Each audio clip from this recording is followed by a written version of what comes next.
السور احنا. خلاص انا قلت مالناش دعوه بالسور. لا يا بابا بجد بابا. اقفلوا معايا الموضوع ده، هو يا اما ده يا اما بلاش.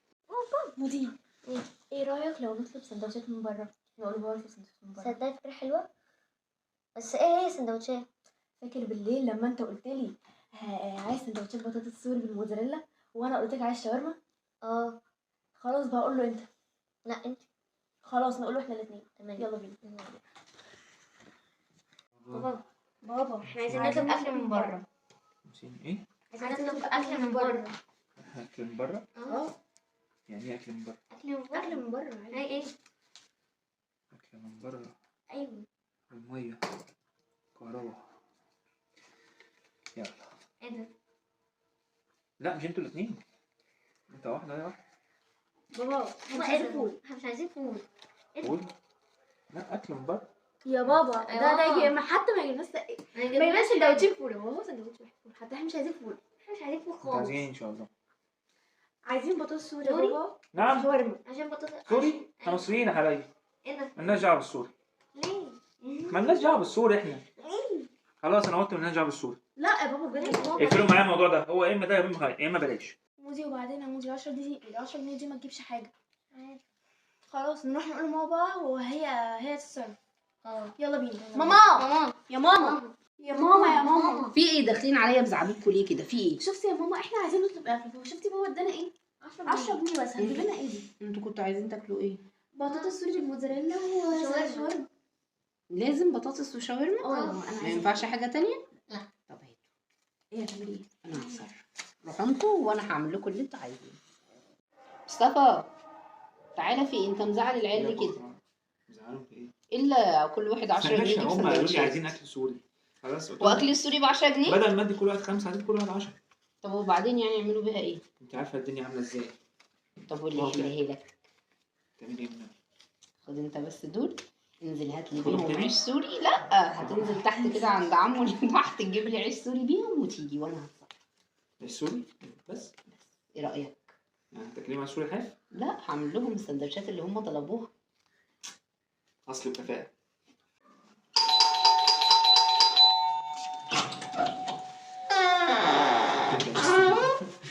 ايه زي ما انت قلتي. خلاص هتقول لهم ايه؟ انا هتصرف. ما نشوف. قمت مشمرة كده بقى ومسمية بالله، وكان عندي فراخ كده في الفريزر. دي فراخ بانيه بس هي متجمدة شوية، وأحسن حاجة ليكي إن انتي تقطعيها وهي متجمدة. قطعتها بالشكل ده، أي كمية بقى عندك على حسب عدد أفراد أسرتك. ومسكت بصلة قطعتها بالشكل ده تكون شرايح خفيفة كده، وبعد كده قطعت بقى فلفلاية وطماطماية. وكل ما كترتي الخضار هيزود معاكي طبعا الكمية، وكمان هيدي قيمة وطعم كمان حلو جدا للشاورما بتاعتنا. الشاورما دي شاورما بيتي، يعني اعمليها بمزاجك وبطريقتك عشان ما حدش يخش يقول لي الشاورما دي مش الشاورما الأساسية. ده أنا عاملاها شاورما سريعة كده. وكمان لو كان عندي وقت كنت خليته كمان عجنت العيش السوري، ما خليتوش اشتراه وكنت عملته، لكن هو بس ايه زنقوني في حتة الوقت، فقلت لازم اطلع الشيف اللي جوايا واوريهم بقى ان اكلي كمان احلى من المطاعم. مسكت كام بطاطسايه كده قطعتهم بالشكل ده، طبعا غسلتهم وقشرتهم وغسلتهم تاني وقطعتهم صوابع وهغسلهم كمان واحمرهم عادي خالص. مسكت طاسه بقى كده بعد ما قطعت الفراخ، حطيت لها معلقه من الزبده ونزلت بيها بالشكل ده، وما جيش جنبها غير لما تبدأ تتحمر كده وتاخد لون عشان ما تنزلش ميه. قلب بقى بالشكل ده، وبعد كده بضيف بهارات فراخ وفلفل اسود وملح. مش بضيف اكتر من كده للشاورما، ولا توابل بقى ولا بهارات ولا حركات. هي كده بتطلع تحفة جدا وطعمها كمان بيبقى جميل. شوحيها كده مع التوابل، وبعد كده انزلي بقى بالخضار اللي عملناه بالترتيب. اول حاجة البصل، وبحبه يدبل شوية عشان ما احسش بطعمه يبقى ايه مقرمش كده، لا انا عايزاه يبقى مستوي تمام. بعد ما يدبل معايا بالشكل ده بنزل بالفلفل.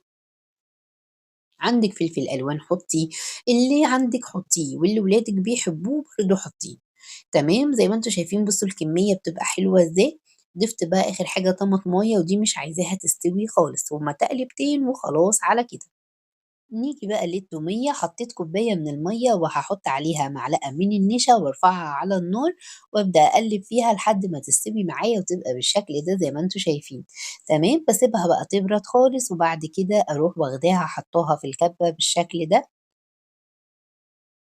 وحاطة معاها علبة من الزبادي وفصين من التوم وعصير نص ليمونة أو ليمونة كاملة على حسب، لو ليمونة صغيرة رشة ملح ومعلقة خل، وبضربهم كويس جدا جدا في الكبة أو في الخلاط. بعد كده بضيف حوالي ربع كوباية زيت بالتدريج شوية بشوية لحد ما بتخلص معايا، وده قوامها. بعد كده بقى جبت العيش السوري ده اللي جابهولي بقى مصطفى من بره، ودي التومية بقى اللي عملناها مع بعض. شايفين قوامها عامل ازاي؟ والله ما دخلتهاش التلاجة على فكرة. وبدأت بقى أعمل تانية كده صغيرة في العيش وأحط من الشاورما وأقفل عليها بالشكل ده، وعملت الأربعة شاورما بالطريقة دي. تمام، جبت بقى البطاطس اللي حمرتها وبرضو عملت العيش بنفس الطريقة، وهبتدي أحط البطاطس، بس المرة دي هحط عليها بقى ايه شوية جبنة موتزاريلا. حابة أي حاجة تانية حابة تحطيها حطيها، ولادي بيحبوا بهارات البطاطس دي فحطيت لهم على السندوتشات بتاعتهم منها، بتخلي طعم البطاطس حلو، بس أنا عن نفسي ما بحبهاش، يعني أنا ما حطيتهاش لنفسي. تمام كده، وحطي بقى جبنة موتزاريلا، جبنة تركي، جبنة شيدر، مش حابة تحطي أي جبنات ما تحطيش، هي كده تمام. ولفيتهم بنفس الطريقة ويبقى كده أنا عملت 8 سندوتشات.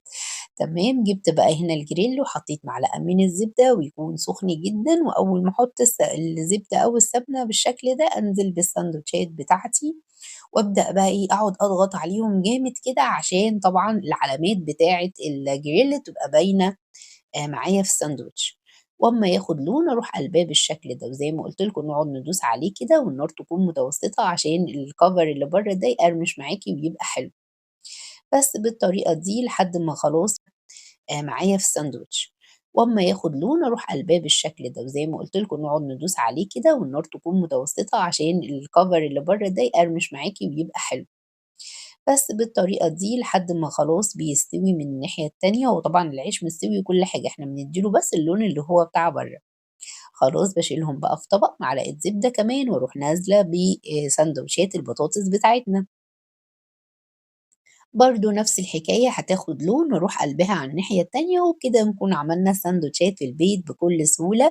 ونهدي عليها النار ونضغط عليها كويس لان دي جواها موتزاريلا عايزينها تسيح. والله السندوتشات احلى كمان من بره، يا ريتني كمان كنت عملت العيش لو كان في وقت.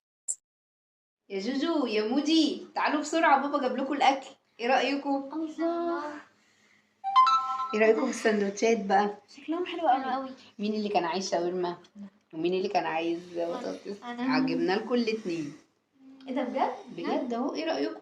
حلوة قوي بجد. تعالوا بقى نقطع منها كده واوريكم قد ايه السندوتشات تحفة.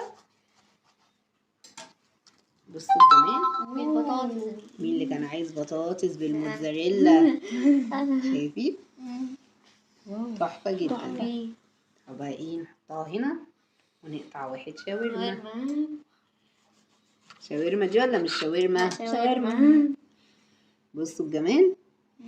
حلوة. ايه رأيكم بقى؟ قوي. يلا بألف هنا وشفا. اقول لكم بقى على المفاجأة ولا بابا يقولها؟ بابا يقولها. او انتي. فين بابا؟ يا بابا.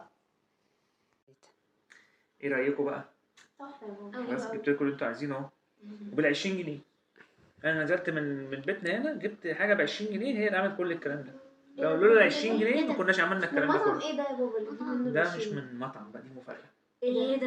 ايه؟ ماما هي اللي عامله كل الكلام ده. ايه ده بجد؟ انا جايب لها العيش بس. يا لهوي. ايه رايكم؟ حلوة حاجه قوي. ايه؟ حاجه جميله جميله. بص الجبنه موتزاريلا جوه. تمام. شاورما فراخ.